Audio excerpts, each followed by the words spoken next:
दिनांक 17 फरवरी 2026 को वन विद्यालय बैतूल के तत्वावधान में हम सभी प्रशिक्षु फॉरेस्ट गार्ड ने कालाफाटा नर्सरी का भ्रमण किया। इस भ्रमण का मुख्य उद्देश्य नर्सरी प्रबंधन, पौधे तैयार करने की आधुनिक तकनीक और बीज संरक्षण की प्रक्रिया को धरातल पर समझना था। यह नर्सरी वन विद्यालय बैतूल के अंदर है। नर्सरी पहुंचते ही हम सब ने सबसे पहले ग्रीन हाउस का रुख किया। यहाँ हमने सीखा कि कैसे नियंत्रण वातावरण यानी कंट्रोल एनवायरनमेंट में कोमल पौधों को बाहरी प्रतिकूल मौसम से बचाया जाता है। तापमान नियंत्रण, पौधों की वृद्धि के लिए नमी और तापमान को कैसे अनुकूल रखा जाता है।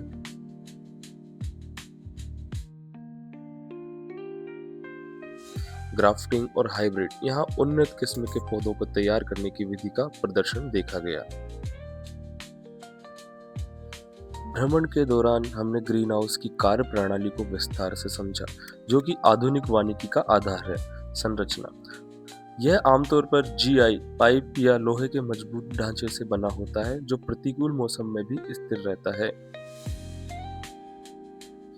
कवरिंग मटेरियल, इसके ऊपर विशेष प्रकार की पॉलीथीन शीट यूवी स्टेबलाइज्ड या नेट लगी होती है, जो सूर्य की हानिकारक किरणों को छानकर अंदर भेजती है। फोगर्स और मिस्टिंग सिस्टम, छत पर छोटे छोटे फव्वारे लगे होते हैं जो पानी की बारीक बूंदें छिड़ककर अंदर का तापमान कम रखते हैं। हाइग्रोमीटर और थर्मामीटर, नमी और तापमान को मापने के लिए अंदर सेंसर या मीटर लगे होते हैं। रूट ट्रेनर तकनीक, यह सबसे आधुनिक और वैज्ञानिक पद्धति है जिसके मुख्य बिंदु निम्नलिखित है। बनावट, इसमें वर्टिकल खड़ी धारियां होती हैं जो गोल घूमने से रोककर सीधा नीचे बढ़ने की दिशा देती हैं जड़ों को। एयर प्रूनिंग, नीचे बने छेद से हवा लगने पर मुख्य जड़ का बढ़ना रुक जाता है और पार्श्व जड़ों साइड रूट्स का एक मजबूत गुच्छा तैयार होता है। साथ ही परिवहन भी आसान हो जाता है और सर्वाइवल रेट भी बढ़ जाती है।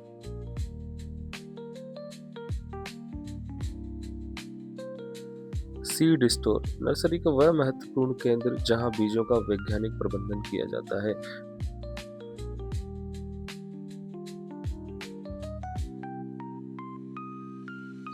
इसके बाद हमने देखा मिस्ट चेंबर।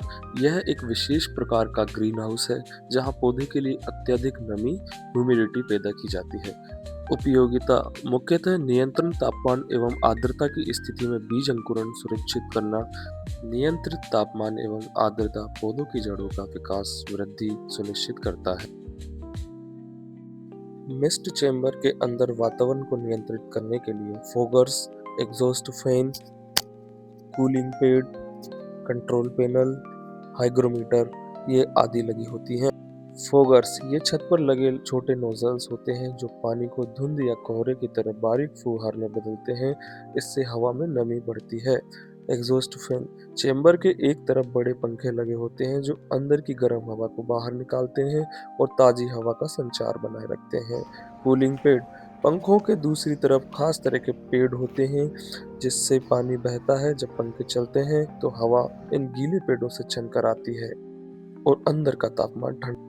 कंट्रोल पैनल, एक ऑटोमेटिक सिस्टम जो तय करता है कि कब फोकस चलाने हैं, कब पंखे, ताकि पौधों को एकदम सही माहौल मिले।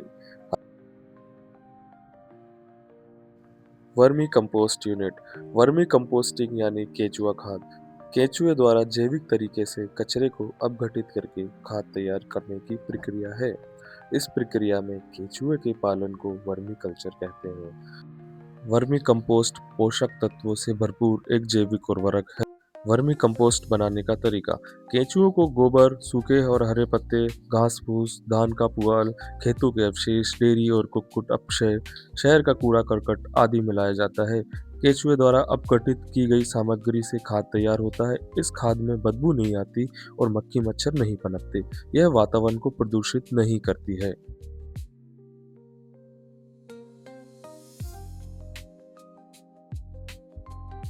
इसके बाद हमने पॉली हाउस यानी एक सुरक्षा कवच, जहां पौधों को बाहरी वातावरण से बचाकर पाला जाता है। यह पूरी तरह से जीआई पाइप्स के ऊंचे फ्रेम से बना होता है। कवरिंग, इसके ऊपर पारदर्शी पॉलीथीन यूवी स्टेबलाइज्ड पॉलीथीन की चादर चढ़ी होती है जो सूर्य की रोशनी को अंदर आने देती है लेकिन हानिकारक किरणों को रोकती है। वेंटिलेशन, इसमें हवा के संचार के लिए साइड में जालीदार खिड़कियां और ऊपर एग्जॉस्ट फैन लगे होते हैं। ड्रिप सिस्टम, अंदर सिंचाई के लिए पाइपों का जाल होता है जिससे हर पौधे को बराबर पानी मिलता है। उपयोगिता, यह अधोसंरचना अनुकूल वातावरण, तापमान, आर्द्रता, प्रकाश आदि को उत्पन्न कर पौधों की वृद्धि सुनिश्चित करती है। मुख्यतः पौधों को प्राकृतिक आपदा, धुंध, ओलावृष्टि, अधिक तापमान आदि से सुरक्षित रखती है। कीट पतंगों व रोगों से पौधों की सुरक्षा सुनिश्चित करती है।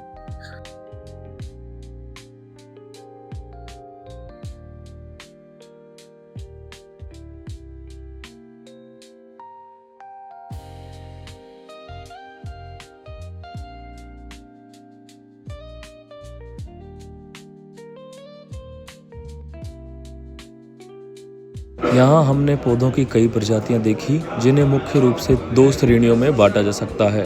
पहला, फलदार पौधे जैसे आम, अमरूद। इन पौधों को तैयार करने के लिए बीज, सीडलिंग, कलम, कटिंग और ग्राफ्टिंग जैसी तकनीकों का उपयोग करते हैं। अब बात करते हैं सबसे ज़रूरी हिस्से की, नर्सरी बेड। यहीं से एक बीज का जीवन शुरू होता है। यह मुख्यतः दो प्रकार के होते हैं, रेजिड बेड, उठी हुई क्यारी। ये ज़मीन सतह से 10 से 15 सेंटीमीटर ऊंची होती है। इसका फ़ायदा यह है कि भारी बारिश में पानी जमा नहीं होता और मिट्टी में हवा का संचार बना रहता है। दूसरा है संकन बेड यानी धसी हुई क्यारी। यह ज़मीन से थोड़ी नीचे बनाई जाती है। इनका उपयोग सूखे या गर्म इलाकों में होता है ताकि पौधों की जड़ों में नमी ज़्यादा देर तक टिकी रहे। बेड की चौड़ाई 1 मीटर से 1.2 मीटर तक रखी जाती है। लंबाई जगह के अनुसार 3 से 5 मीटर या उससे अधिक भी हो सकती है। रास्ता, दो बेड के बीच में कम से कम 40 सेंटीमीटर वाली जगह खाली छोड़ी जाती है जिससे चलने और काम करने में आसानी हो।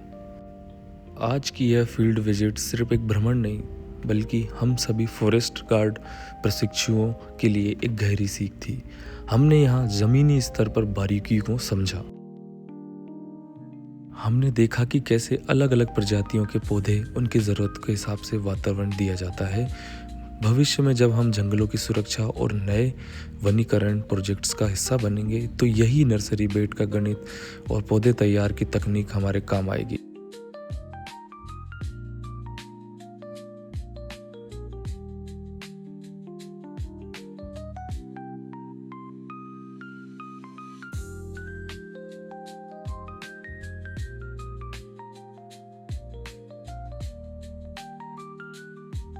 एक फॉरेस्ट ऑफिसर के रूप में हमारा काम सिर्फ जंगल बचाना नहीं बल्कि वैज्ञानिक तरीके से नए जंगल तैयार करने में भी मदद करना है। आज हमने जो सीखा वह आने वाले समय में देश की पर्यावरण और हरा भरा रखने में हमारे लिए सबसे बड़ा हथियार साबित होगा। जय हिंद, जय भारत, धन्यवाद।